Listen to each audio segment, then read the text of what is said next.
آلہ وصحبہ وبارک وسلم۔ قال اللہ تعالی وتبارک فی القرآن المجید والفرقان الحمید فی شان حبیبہ مخبرا وآمرا ان اللہ وملائکتہ یصلون علی النبی یا ایہا الذین آمنوا صلوا علیہ وسلموا تسلیما۔ اللہم صلی علی سیدنا و مولانا محمد معدن الجود والکرم وآلہ وصحبہ وبارک وسلم۔ حمد و صلاۃ کے بعد معزز محتشم مکرم ذی وقار علماء کرام حضرات سامعین، میں اور آپ آج اپنے آقا و مولا حضور ختمی المرتبت صلی اللہ علیہ وآلہ وسلم کے حضور اپنی عقیدتوں، محبتوں اور نیازمندیوں کا خراج پیش کرنے کے لیے المصطفیٰ اسلامک سینٹر علی والا کے زیر اہتمام منعقدہ اس اجتماع میں حاضر ہونے کا شرف پا رہے ہیں۔ بارگاہ عزتی میں دعا ہے کہ ہماری حاضری کا ایک ایک لمحہ قبول اور مستجاب فرمائے۔ بارگاہ ناز میں ہماری عقیدتوں کا نذرانہ یہ میری اور آپ کی سعادت مندی ہے اور خوش بختی بھی، اس لیے کہ آپ کا میلاد، آپ کا ذکر نور، آپ کا تذکرہ رحمت ہمارے اوپر اس لیے بھی ضروری ہے کہ ہم بغیر کسی محنت کے، بغیر کسی مشقت کے دین اسلام کی برکتوں سے، ثمرات سے فیض یاب ہو رہے ہیں۔ اس وقت دنیا کی آبادی 8 ارب کے قریب ہے اور 500 سے زائد مختلف مذاہب، الہامی اور غیر الہامی مذاہب دنیا کے اوپر پائے جا رہے ہیں۔ میرا اور آپ کا مسلمانوں کے گھر پیدا ہونا یہ کسی اتفاق کا نتیجہ نہیں، یہ ہمارا کوئی عمل خیر نہیں تھا جس کے صلے کے طور پہ ہمیں مسلمانوں کے گھر پیدا کیا گیا۔ یہ محض اللہ کا کرم ہے کہ اس نے ہمیں حضور کی غلامی کا اعزاز بخشا، اور اس پر ہم جتنا بھی شکریہ ادا کریں کم ہے۔ میری خوش قسمتی میں تیرا امتی، ایک فارسی کا شعر ہے، بری نازم کے ہستم امتے تو، بری نازم کے ہستم امتے تو، گناہ گارم و لیکن خوش نصیبم۔ میں گناہ گار ہوں لیکن خوش نصیب ہوں، اس لیے کہ مجھے اور آپ کو حضور کی امت میں ہونے کا شرف نصیب ہوا۔ تو پھر اس بات کا حق ہمارے اوپر لازم ہے کہ ہم اللہ کی عطا کردہ اس نعمت کا شکرانہ ادا کریں۔ میں آپ کو سب سے پہلے ایک مجلس میں لیے چلتا ہوں جس کو منعقد ہونے کے لیے مسجد نبوی کا پاکیزہ ماحول میسر آیا، اور ہم تو عرض گزار ہوتے ہیں ہمارے گھر بھی ہو جائے چراغاں یا رسول اللہ، لیکن وہاں عملاً چراغاں ہوا اور حضور بنفس نفیس تشریف فرما ہوئے۔ مجلس کے شرکاء اصحاب پیمبر تھے اور حضور کے ذکر کی دل آویز مجلس نور برپا تھی۔ اللہ کے محبوب علیہ السلام حجرہ انور سے نکلے اور صحابہ کی مجلس میں تشریف فرما ہوئے۔ صحابہ سے دریافت کیا ما اجلسکم، یہ جلسہ کاہے کا ہے، کیوں بیٹھے ہوئے ہو؟ یعنی مسجد کے گوشے میں وہ مجلس برپا کیے ہوئے تھے، تو حضور نے ان سے مخاطبت کرتے ہوئے فرمایا ما اجلسکم، جلسہ کاہے کا ہے، کیوں بیٹھے ہو؟ تو انہوں نے جو جواب دیا وہ سنیے۔ انہوں نے کہا جلسنا نذکر اللہ ونحمدہ علی ما ہدانا لدینہ ومن علینا بک۔ حضور ہمارے بیٹھنے کا مقصود یہ ہے کہ ہم اللہ کی حمد بیان کر رہے ہیں، اس کا شکرانہ ادا کر رہے ہیں اس بات پر کہ اس نے ہمیں ہدایت دین عطا فرمائی اور آپ کی صورت میں ہمارے اوپر انعام فرمایا، آپ مل گئے، اس پر ہم شکرانہ ادا کرنے کی مجلس برپا کیے ہوئے ہیں۔ آپ سے اگر پوچھا جائے کہ آپ کیوں بیٹھے ہیں تو آپ کا برجستہ جواب بھی یہی ہوگا، تو بات ختم ہو جائے گی یا بات آگے بڑھ جائے گی۔ لیکن حضور نے ارشاد فرمایا کہ کیا تم اس بات پہ قسم دے سکتے ہو کہ اسی کام کے لیے بیٹھے ہو، تمہارے بیٹھنے کا کوئی اور مقصود نہیں ہے؟ تو انہیں کہا جی حضور ہم اسی لیے بیٹھے، ہم قسم دیتے ہیں۔ باقاعدہ حضور نے ان سے حلف لیا اور انہوں نے باقاعدہ حلف دیا۔ جب وہ حلف دے چکے تو ان کے چہروں کے اوپر حیرت کا عالم تھا، استعجاب کی کیفیت تھی کہ پوچھا کیوں بیٹھے ہو؟ تو ہم نے کہا کہ اللہ کا شکرانہ ادا کرنے بیٹھے ہیں اس بات پر کہ ہدایت دین ملی اور آپ ملے۔ تو اس پر حضور نے ہم سے قسم لی ہے، حلف لیا ہے کہ واقع اسی لیے بیٹھے ہو۔ تو یہ بظاہر عمومی طور پہ ایسے معاملات میں حلف لیا نہیں جاتا، تو حضور نے ہم سے حلف لیا ہے، بطیب خاطر خوشی خوشی انہوں نے حلف پیش بھی کیا، لیکن ان کو حیرت ضرور ہوئی کہ یہ حلف حضور سے ہم نے لیا تو کیوں لیا؟ تو آقا کریم نے ان کے چہروں پہ پھیلی ہوئی حیرت کی کیفیت کو دیکھا، فرمایا میں تم سے ابھی ابھی جو حلف لیا ہے یہ کسی تہمت کی بنیاد پر نہیں تھا، تمہارے قول پر مجھے کوئی شک نہیں گزرا تھا کہ میں نے حلف سے تصدیق کی ہو، یا کوئی اور ماجرا نہیں تھا، بلکہ ماجرا یہ تھا کہ تم یہاں بیٹھے مجلس برپا کیے ہوئے تھے اور میں حجرے میں بیٹھا تھا، اتانی جبریل علیہ السلام، میرے پاس جبریل امین حاضر خدمت ہوئے، فاخبرنی ان اللہ یباہی بکم الملائکہ، تو انہوں نے مجھے کہا محبوب ذرا باہر تو نکل کے دیکھو، آپ کے صحابہ کے اس عمل پر اللہ فرشتوں میں ناز کر رہا ہے، ملائے اعلیٰ میں فخر ہو رہا ہے کہ دیکھو میں نے نعمت دی، کیسے قدردان نکلے۔ اللہ کی رحمتوں سے بعید نہیں کہ آج کی مجلس بھی قبول فرما لی جائے اور اللہ فرشتوں سے کہے کہ دیکھو صدیاں بیت گئیں، 1500 برس بیت گئے، لیکن یہ آج بھی بیٹھ کے اس نعمت کا شکرانہ ادا کر رہے ہیں۔ باقی جہاں تک حضور علیہ السلام کی صورت میں اللہ کے انعام کا شکرانہ ادا کرنے کا حق ہے، تو ہمیں اور بھی اتنی زندگیاں مل جائیں تو ہم حق کے شکر ادا نہیں کر سکتے۔ ہمارے بدن پہ اتنے بال نہیں ہیں جتنے رسول اللہ کے احسانات ہیں، بال بال ہمارا قرض رسالت میں جکڑا ہوا ہے۔ تو یہ ایک شام کا، ایک شب کا، میلاد کا اجتماع کیا، ساری زندگی بھی ان کے نام لگا دیں، حق کے شکر پھر بھی ادا نہ ہو۔ آقا کریم علیہ الصلاۃ والسلام کی صورت میں اللہ کی عطا کردہ اس نعمت کے شکرانے کی بہترین صورت یہ ہے کہ حضور علیہ السلام کے لائے ہوئے دین کو، نظام شریعت کو ہم عملی طور پہ اپنے اوپر نافذ کر لیں، اس سے اللہ اور اس کے رسول کی محبت ہمیں حاصل ہو پائے گی۔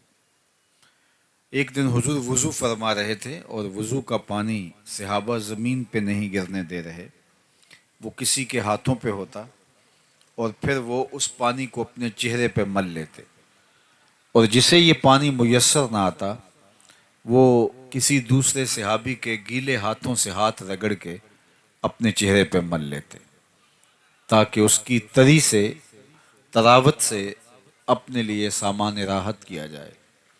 تو آقا کریم نے صحابہ کی اس محبت کو دیکھا تو ارشاد کیا کہ ما یحملکم علی ھذا، اے صحابہ تمہیں اس بات پر کس نے ابھارا ہے کہ تم میرے وضو کے پانی کو بھی زمین پہ نہیں گرنے دیتے، چونکہ اس کا حکم حضور نے نہیں دیا تھا، ارشاد نہیں کیا تھا کہ میرے وضو کے پانی کو زمین پر نہ گرنے دینا۔ یہ صحابہ کا اپنا جذبہ محبت تھا۔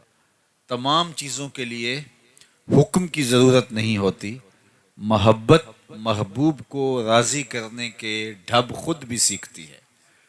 محبت خود محبوب کی منشا، محبوب کی رضا، محبوب کی خوشنودی اور ادب کی رعایت بجا لانے کے طریق خود دریافت کرتی ہے۔ اور صحابہ کی زندگی میں یہ ایک بار نہیں ہوا، کئی بار ہوا۔ صلح حدیبیہ کے موقع پر بھی یہ منظر دیکھنے کو ملا، جس پر عروہ بن مسعود الثقفی نے اعتراض کیا تھا، کتب حدیث میں موجود ہے۔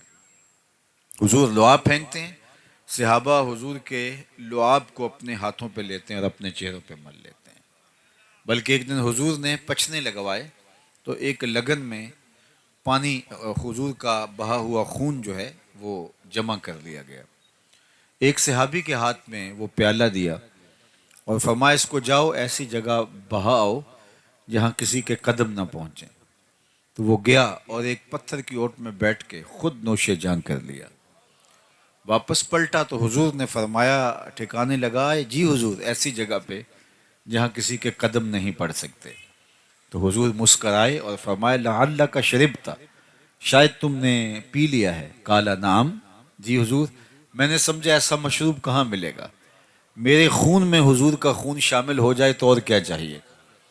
آقا ناراض نہیں ہوئے کہ تو نے خون کیوں پیا، بلکہ حضور نے جو تاریخی جملہ ارشاد فرمایا وہ یہ تھا، یا غلام قد حررت نفسک، قد حررت نفسک من النار، اے بیٹے تو نے اپنے آپ کو آتش دوزخ سے بچا لیا ہے۔ تو صحابہ نہ حضور کے وضو کا پانی زمین پہ گرنے دیں، نہ حضور کا لعاب رحمت زمین پہ گرنے دیں، اور یہ ان کی محبت کا ایک ڈھنگ تھا اور حضور کے پیار کا ایک اسلوب تھا جو ان کے عشق نے ان کو سکھایا تھا۔ ان کی محبت نے ان کو یہ درس دیا تھا کہ محبوب کے اعضائے نور کی اترن کو بھی زمین پہ نہ جانے دیا جائے، اس کو بھی اپنے چہروں پہ ملا جائے۔ کائنات میں کسی نے صحابہ جیسا کوئی عاشق نہیں دیکھا ہوگا، لیکن میں آپ کو بتاؤں کہ عشق کی فراوانی، عشق کا زور حسن کی فراوانی کی وجہ سے ہوتا ہے۔ جتنا حسن فراواں ہو اتنا عشق زور آور ہوتا ہے۔ تو کائنات میں اگر صحابہ جیسا کوئی عاشق نہیں ملتا تو حضور جیسا سونا بھی زمانے میں کوئی نہیں ہے۔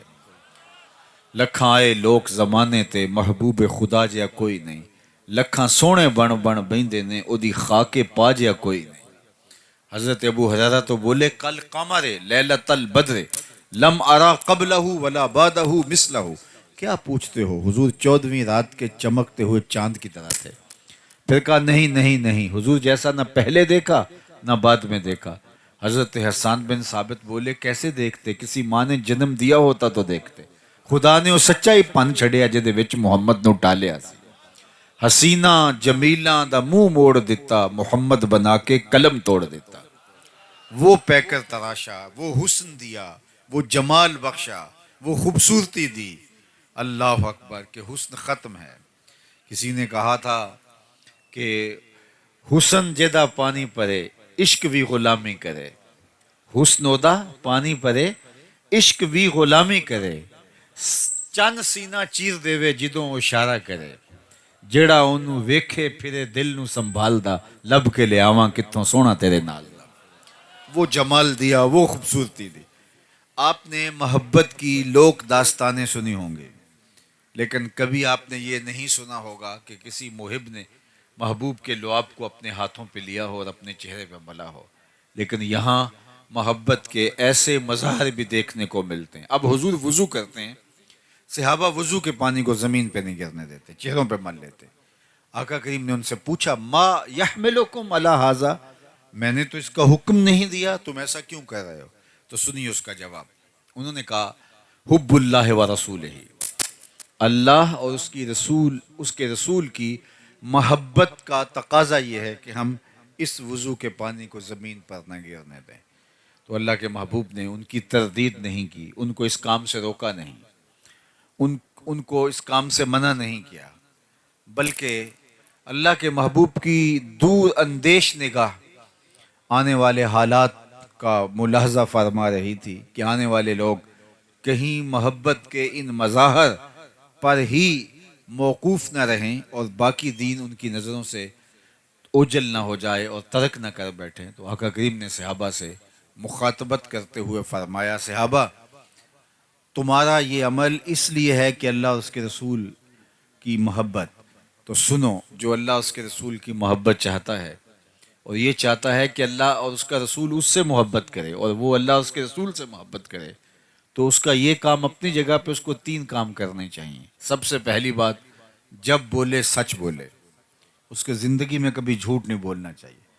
تم میرے وضو کے پانی کو زمین پر نہیں گرنے دیتے، ہاتھوں پہ لیتے ہو اور چہروں پہ مل لیتے ہو، لیکن یہ بھی فراموش نہ کرنا اگر تم میرے غلام ہو تو غلامی کا حق ادا تب ہوگا جب تمہاری زبان پہ جھوٹ نہیں آنے پائے گا۔ دوسری بات ارشاد فرمائی کہ جب تمہارے پاس امانت رکھی جائے تم اس میں کبھی خیانت نہیں کرو گے۔ اور تیسری بات ارشاد فرمائی، تمہاری ہمسائیگی میں کوئی آ بسے تو تم حق کے مجاورت ادا کرو گے، ہمسائیگی کے حق کا، حقوق کا لحاظ رکھو گے۔ یعنی تمہارا یہ عمل، سبحان اللہ، لیکن یہ 3 چیزیں تم سے فراموش نہیں ہونی چاہیے۔ سب سے پہلی، جب بھی بولو سچ بولو۔ میں اور آپ کیسے جھوٹ بول سکتے ہیں جبکہ ہمارے آقا و مولا کو کافر بھی صادق و امین کہتے تھے؟ اگر ہم جھوٹ اس کے باوجود بھی بولتے ہیں تو پھر سمجھیے ہمیں دین کی سمجھ اور دین کا فہم ہی نہیں آیا۔ ہم اپنے نبی سے جو پیار کا ربط رشتہ رکھتے ہیں وہ ہمارا ادھورا ہے، پورا نہیں ہے۔ حضور سے پوچھا گیا مومن بزدل ہو سکتا ہے؟ فرمایا نہیں، مومن بہادر ہوتا ہے۔ لیکن فرمایا ہو سکتا ہے کبھی بزدلی بھی کر جائے، آخر بشر ہی تو ہے۔ پھر پوچھا گیا مومن بخیل ہو سکتا ہے؟ کہا نہیں، مومن سخی ہوتا ہے، لیکن ہو سکتا ہے کبھی وہ بخل بھی کر جائے، بشر ہی تو ہے۔ تیسرا سوال حضور سے پوچھا گیا مومن جھوٹ بول سکتا ہے؟ فرمایا جھوٹا نہیں ہو سکتا، یہ طے ہے کہ مومن ہو اور جھوٹا ہو یہ نہیں ہو سکتا۔ تو سچ بول کے آپ تکلیف بھی اٹھا لیں، سچ بول کے اس کی کوئی آپ کو قیمت بھی دینی پڑے، سچ بول کے آپ نقصان بھی اٹھا لیں، لیکن آپ کے دل کو قرار نصیب ہوگا۔ جھوٹ بول کے کوئی فائدہ لے لیں، جھوٹ بول کے کسی کو دھوکہ دے دیں، جھوٹ بول کے پیسہ کما لیں، لیکن آپ کے دل کی بے قراری ختم نہیں ہوگی۔ الصدق طمانینہ والکذب ریبہ، فرمایا صدق طمانیت قلب کا سبب ہے اور جھوٹ جو ہے وہ آپ کو بے چین رکھے گا۔ اس لیے میری اور آپ کی زندگی میں اگر سچ اتر آتا ہے تو مطمئن زندگی ہمیں نصیب ہو جاتی ہے، اور سچ سے باقی راستے کھلتے ہیں۔ انسان جب سچ بولنا شروع ہو جاتا ہے تو روحانیت کی دیگر راہیں کھلتی ہیں، خیر کی توفیقات ملتی ہیں، اچھائی کے راستے کشادہ ہوتے ہیں، نیکی کی توفیقات ملتی ہیں، انسان اعمال صالحہ کا نور پاتا ہے۔ لیکن اگر وہ جھوٹ بولنا شروع کر دیتا ہے تو اس کی ساری محنتیں ضیاع اور نقصان کا سبب اور ذریعہ بن جاتی ہیں۔ اس لیے ہمیں اپنی زندگی میں کبھی بھی جھوٹ کو داخل نہیں ہونے دینا چاہیے، چاہے سچ بول کر ہمیں کتنا ہی نقصان کیوں نہ اٹھانا پڑے اور جھوٹ کا کتنا ہی فائدہ کیوں نہ ہو، ہمیں اس فائدے پر نظر نہیں رکھنی چاہیے، ہمیں ہمیشہ سچ کو شعار بنانا چاہیے۔ ایک حدیث پاک میں آتا ہے کہ جب کوئی شخص جھوٹ بولتا ہے تو اس کے منہ سے بدبو نکلتی ہے۔ عام لوگ تو اس کو محسوس نہیں کر پاتے، لیکن اللہ کے نورانی حساس رحمت والے فرشتے اس منہ سے نکلنے والی سمیل کو محسوس کرتے ہیں اور 1 میل پیچھے ہٹ جاتے ہیں۔ جو فرشتے ہمارے گھروں میں ہمارے حصے کی رحمتیں دینے کے لیے آ رہے ہوتے ہیں، رحمت کی ڈلیوری ہمیں دینے آ رہے ہوتے ہیں، تو وہ جھوٹ کی وجہ سے 1 میل پیچھے ہٹ جاتے ہیں۔ اور مجھے بتاؤ، جس گھر میں باپ بھی جھوٹ بولے، ماں بھی جھوٹ بولے، بہنیں بھی جھوٹ بولیں، بچے بھی جھوٹ بولیں، بہویں بھی جھوٹ بولیں، صبح دوپہر شام جھوٹ ہی جھوٹ ہو، تو اس گھر سے تو بدبو کے ببوکے اٹھ رہے ہوں گے۔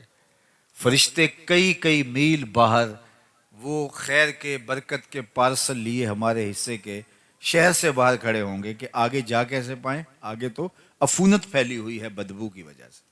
اب ہوا کیا کہ ہمارے حصے کی جو رحمت فرشتوں نے لے کے آنی تھی وہ بدبو کی وجہ سے فرشتے آگے آ نہیں پا رہے، اور ہم کو اتنا موقع ان کو نہیں دے رہے کہ ماحول میں پاکیزگی آ جائے اور وہ اندر آ جائیں۔ ہم ابھی پہلی بدبو ختم نہیں ہونے پاتی کہ پھر جھوٹ بول کے نیا تعفن پھیلا دیتے ہیں، اور اب گھر کے اندر بے برکتی، نحوست۔ اب ہم بھاگے عاملوں کے پاس، تو عامل تو بیٹھا ہی ٹھیا لگا کہ اسی کام کے لیے، وہ اگر کہے گا میاں تمہارے گھر میں جھوٹ ہے اس وجہ سے بے برکتی ہے، تمہارے گھر میں مصلی نہیں بچتا اس کی وجہ سے بے برکتی ہے، تمہارے گھر میں قرآن نہیں کھلتا اس کی وجہ سے بے برکتی ہے، وہ کیوں بتائے گا؟ وہ تو کہے گا تم وقت پہ آگے ہو، اگر تم 2 گھنٹے بھی لیٹ ہو جاتے تو یہ تعویذ چل جانے تھے۔ اب اتنے منگل، اتنے اتوار، اتنے بدھ، اتنی جمعرات آپ کو میرے پاس آنا پڑے گا۔ اور میں نے دیکھا کیا شریف لوگ اور انتہائی اچھے خاندانوں کی خواتین بھی جا کے ایسے مکرو لوگوں کے پاس کھڑے ہوتے ہیں، بیٹھے ہوتے ہیں، جنہیں بیچاروں کو وضو کا طریقہ بھی نہیں آتا، اور یہ اپنے درد کا مداوا اس سے ڈھونڈ رہے ہوتے ہیں جو خود مریض ہے، جو خود جھوٹ کے اوپر جس کے کاروبار کی بنیاد ہے۔ تو ہم کبھی بھی سکون نہیں پا سکتے اگر ہماری زندگیوں کے اندر سچائی داخل نہیں ہوتی۔ میلاد النبی صلی اللہ علیہ وآلہ وسلم کی اس عالی شان مجلس رحمت میں آنے والوں، عزم کر کے جاؤ کہ زندگی جھوٹ سے نہیں سچ سے عبارت ہوگی۔ دیکھنا آپ کے دل کو اس کی تسکین کتنی نصیب ہوتی ہے، اس کا قرار جو باطن کو نصیب ہوتا ہے وہ کیا آپ کے لیے راحت جاں کا سبب و ذریعہ ہوتا ہے۔ تو سچائی کے ساتھ جڑنا سب سے پہلی بات اللہ کے محبوب نے ارشاد فرمائی۔ پھر دوسری بات ارشاد فرمائی کہ امانت میں خیانت نہیں کرو گے۔ اگر تم یہ چاہتے ہو کہ اللہ اس کے رسول سے محبت کرو اور اللہ اور اس کا رسول تم سے محبت کرے تو کبھی خیانت نہیں کرو گے امانت کے اندر جو تمہارے پاس رکھی گئی۔ اور ہم تو قرض لے لیں تو دعا مانگ رہے ہوتے ہیں کہ جس سے قرضہ لیا وہ فوت ہی ہو جائے، اور قرضہ واپس لینے کے لیے اس کو دلیلیں دینی پڑتی ہیں کہ میاں مجھے ضرورت پڑ گئی ہے اس لیے تجھ سے مانگ رہا ہوں، اور وہ پھر فون بھی نہیں اٹھا رہا ہوتا، حالانکہ اس نے قرض لیا ہوتا ہے، اس کے اوپر لازم ہے اس کو لٹائے۔ لیکن ہم لوگوں سے لیا ہوا قرضہ ہڑپ کر جاتے ہیں، لوگوں کی جائیدادوں پہ قبضہ کر جاتے ہیں، لوگوں کی زمینوں پہ قبضہ کر جاتے ہیں، دیوار رکھتے ہوئے ہمسائے کا کہ 2 انچ دبا لینا فن سمجھتے ہیں، جبکہ کسی نے 1 بالشت برابر کسی کی زمین ہتھیائی، یعنی 1 بالشت کے برابر یہ کتنی ہوتی ہے، اتنی کسی کی زمین ہتھیا لی، کل قیامت کے دن 7 زمینوں کا توق بنا کے اس کے گلے میں ڈال دیا جائے گا۔ آج ہم اگر کسی سے خیانت کرتے ہیں، کسی کا مال دبا لیتے ہیں، کسی کی امانت ہڑپ کر جاتے ہیں، تو آج وہ سول کورٹ میں چلا جاتا ہے، سیشن کورٹ میں چلا جاتا ہے، ہائی کورٹ میں چلا جاتا ہے، سپریم کورٹ میں چلا جاتا ہے، سنوائی نہیں ہوتی مظلوم کی، اور وہ طاقتور ہے، پیسے دے کے، مال دے کے، وہ رشوت دے کے، اثر و سلوک کے ذریعے سے، سفارش کے ذریعے سے جیت جاتا ہے، تو کیا کام ختم ہو جائے گا؟ نہیں، اللہ نے ایک عدالت رکھی ہوئی ہے جو سب سے آخر میں لگے گی، وہاں ایک ایک چیز کا فیصلہ ہونا ہے، وہاں ترازو کے دونوں پلڑے صحیح تولتے ہیں، وہاں کسی کی سفارش نہیں چلتی، اور نہ ہی کوئی مکر و فریب سے، دجل و تلبیس سے تگڑا وکیل کر کے اس کے ذریعے سے جو ہے وہ دھوکہ کر سکتا ہے، وہ دن آنے والا ہے۔ اور اس وقت سکہ رائج الوقت کیا ہوگا؟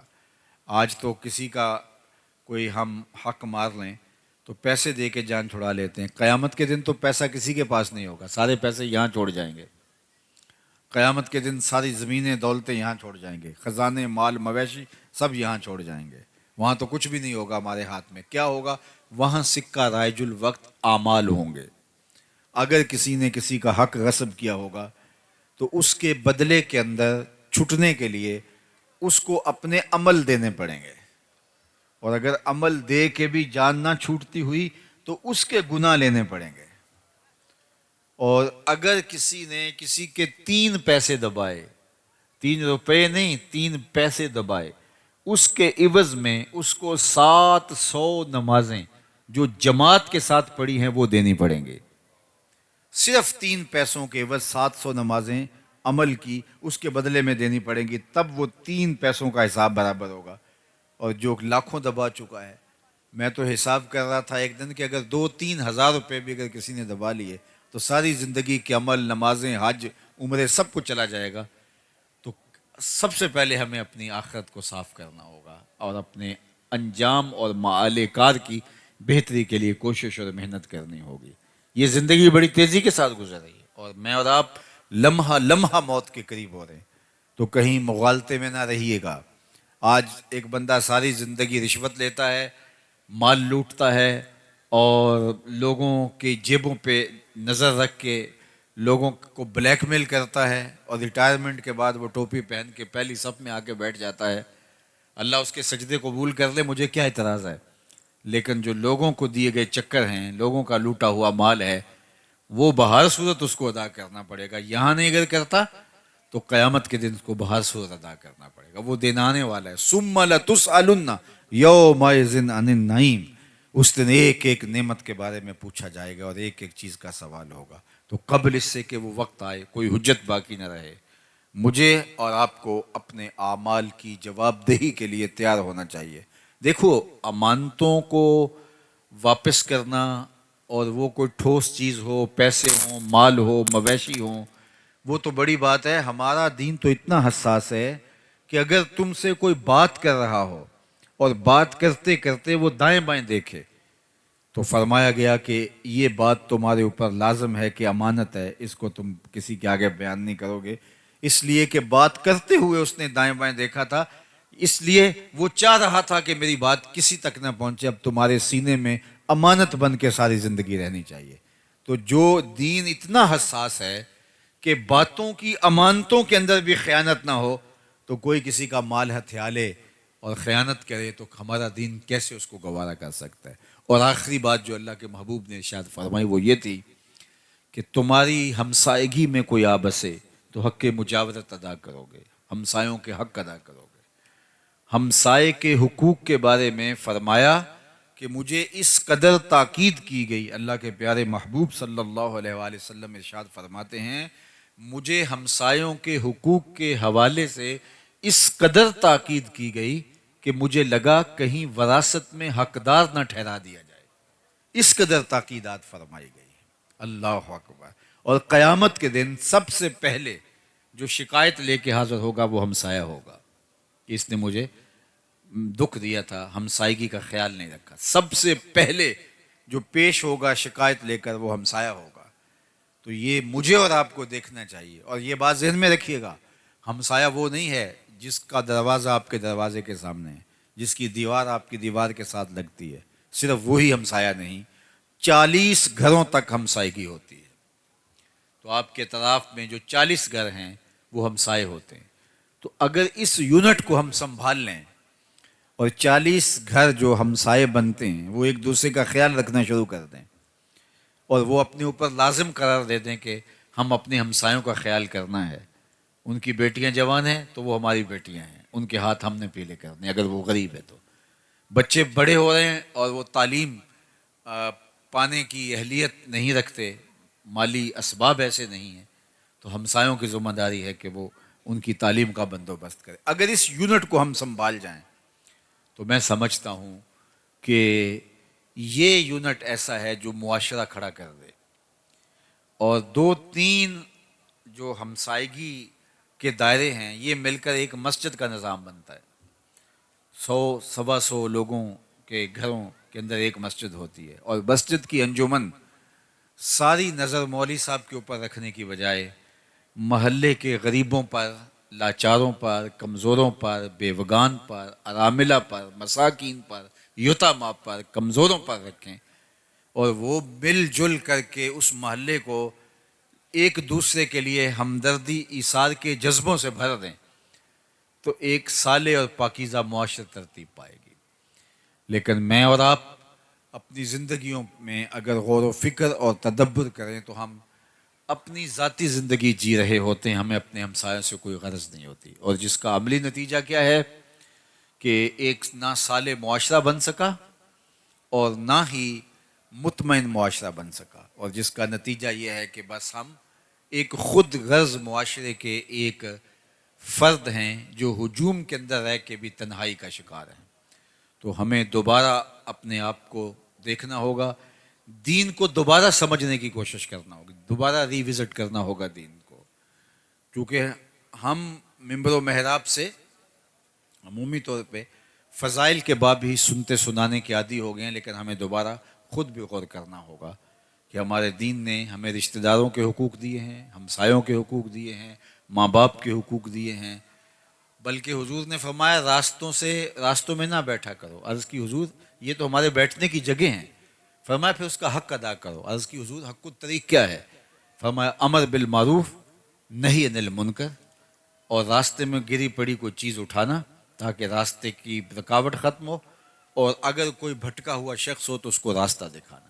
اگر تم یہ حق ادا کرنے کی اہلیت رکھتے ہو پھر تمہیں حق ہے کہ تم راستے میں بیٹھ سکو، ورنہ تم راستے کے اندر جو ہے وہ نہیں بیٹھ سکتے. تو آج میں اور آپ اپنی زندگی پہ ضرور غور کریں. یہ میلاد النبی صلی اللہ علیہ وآلہ وسلم ہمیں نئے سرے سے ایک جذبہ، ایک نئی زندگی، نیا بانک پن، دین کے ساتھ تعلق، حضور کے ساتھ محبت کے رشتے کے استحکام کا ذریعہ بن کے دوبارہ طلوع ہوتی ہے. تو آئیے میں اور آپ آج کے اس اجتماع کے اندر یہ عزم کر کے اٹھیں کہ آج کے بعد زندگی میں جھوٹ نہیں بولیں گے. اور یہ کوئی مشکل نہیں ہے، اگر انسان عزم کر لیتا ہے اللہ مدد فرماتا ہے. مجھے نہیں پتا اس آپ کے علاقے کی آبادی کتنی ہے، 1,00,000 نفوس ہیں، 2,00,000 نفوس ہیں، یا کم ہیں یا زیادہ ہیں، اور اس میں سے یہ چند ہزار لوگ ہیں. لیکن اگر یہ چند ہزار لوگ بھی عزم کر لیں کہ ہم جھوٹ نہیں بولیں گے، کل سے ہی آپ کا علاقہ بدلا بدلا دکھائی دے گا. ہمیں عزم کرنا ہوگا. لیکن اگر ہمارا کام صرف سننا ہے اور چلے جانا ہے تو یہ تو ہم مدتوں سے سنتے آئے ہیں، بڑے بڑے جلسے ہوتے ہیں، سنتے ہیں، نعرے لگاتے ہیں، واپس آ جاتے ہیں. تو اس سے ہم نے لیا کیا، اخذ کیا کیا، حاصل کیا کیا؟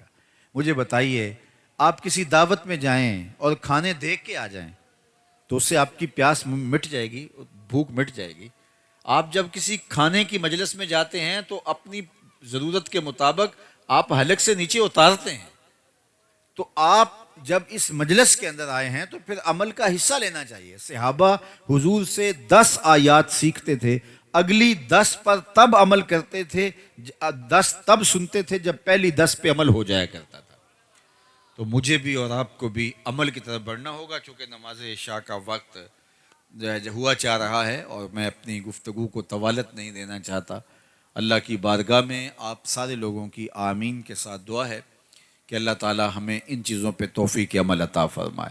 باقی بالکل آپ کے جہاں تشریف فرمائے اس کے ساتھ المصطفیٰ اسلامک سینٹر، ہمارے عالی مرتبت مبلغ علامہ وحید مصطفی صاحب نے بہت محنتوں کے ساتھ یہ قائم کیا، اور اب یہ ضروری تعمیرات کے ساتھ منصہ شہود پہ آ گیا.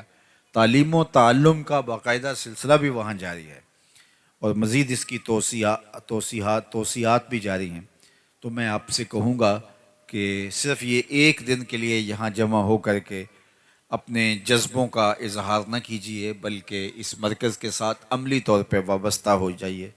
اس مرکز میں آ کے سیکھیے، اپنے بچوں کو داخل کروائیے، مالی اعانت کیجیے، اخلاقی مدد کیجیے، اور جو ہے وہ یہ مرکز اس پورے علاقے کے لیے رشد و ہدایت کا، خیر و برکت کا ضامن بن کے ابھرے. اللہ ہمارے عالی مرتبت محترم جناب قاری عبدالوحید صاحب کو بہتر جزا عطا فرمائے، اور ان کے رفقائے کار، ان کے دوست احباب، اراکین انجمن، اللہ ان کو بھی جزائے خیر دے کہ وہ اس مرکز کو آگے لے جانے کے لیے اپنی تمام تر صلاحیتوں کو بروئے کار لائیں. والسلام علیکم ورحمۃ اللہ وبرکاتہ. اللہم صلی علی سیدنا و مولانا محمد معدن الجود والکرم و آلہ و صحبہ و بارک وسلم. اللہ اٹھے ہوئے ہاتھ کبھی بھی خالی نہ موڑنا، پھیلی ہوئی جولیاں رحمتوں سے بھر دینا، بخت کی بہاریں نصیب فرمانا، آنے والوں کو واپس گھروں میں پہنچنے سے پہلے پہلے اس اجتماع کی برکتیں نصیب فرمانا. اے اللہ اس مرکز کو قیامت تک آباد رکھنا، ہر خیر ہر برکت علامہ صاحب کی جھولیوں میں ڈال دینا، ہمارے جملہ منتظمین کی خیر فرمانا. جس شوق فراواں کے ساتھ یہ لوگ تشریف لائے، جو خیر کے نیک عزائم کیے اللہ اس پر توفیق عمل عطا فرمانا۔ وصلی اللہ تعالی علی النبی الامین وآلہ واصحابہ اجمعین برحمتک یا ارحم الراحمین۔ سلام بہو